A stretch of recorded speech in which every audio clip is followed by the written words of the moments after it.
présente mon amie Ève Marmen. On s'est connus à l'école secondaire à Sherbrooke. Ève a travaillé dans le passé pour la Patrouille verte, aussi dans les écocentres. Elle a fait des études en biologie, en chimie, puis aujourd'hui, elle est prof au secondaire en sciences.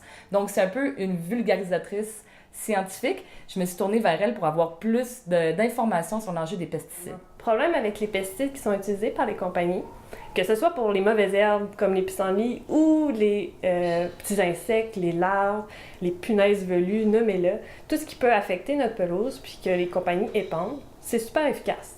Mais ça affecte jamais une seule espèce. C'est ce qu'on appelle à large spectre. C'est des produits qui vont affecter une multitude d'insectes, autant les bénéfiques que les ravageurs.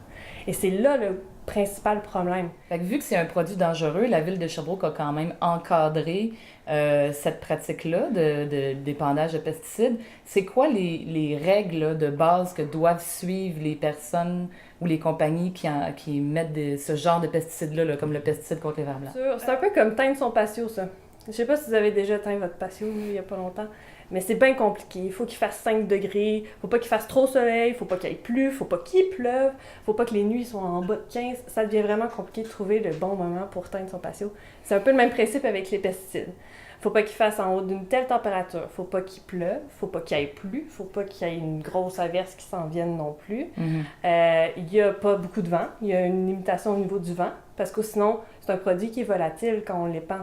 Donc, s'il y a beaucoup de vent, ben, la moitié s'en va chez le voisin, ou chez le deuxième voisin, ou chez le troisième voisin. Ça peut aller très loin, tout dépendant de la force du vent. C'est des produits qu'il ne faut pas négliger au niveau de la dangerosité. Ça, il n'y a pas de doute là-dessus. Mais la plupart des effets néfastes arrivent sur le long terme, avec l'accumulation de pesticides. Dieu sait qu'on en a dans l'alimentation, qu'on ne peut pas éviter. On n'arrêtera pas de manger des petits fruits, sachant qu'il y a des pesticides. On ne va pas s'arrêter d'en manger pour autant, mais les pesticides sur la pelouse, ça, on a le contrôle là-dessus. Ça, on n'est pas obligé d'en mettre.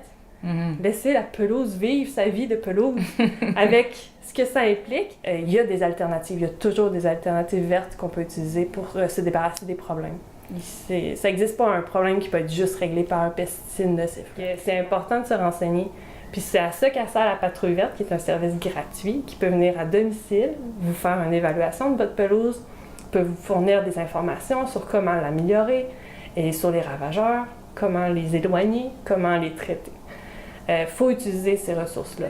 Si vous vous posez des questions là-dessus, c'est pas compliqué, vous appelez au numéro de téléphone de la ville, puis comme ça, vous allez avoir toutes les informations que vous voulez. C'est pas vrai que les pesticides, c'est la seule solution. C'est le dernier recours si vous êtes vraiment dans une situation catastrophique. Mais avant d'en arriver là, essayez de trouver d'autres solutions, puis pour votre bien à vous, celui de votre famille, puis celui de vos voisins.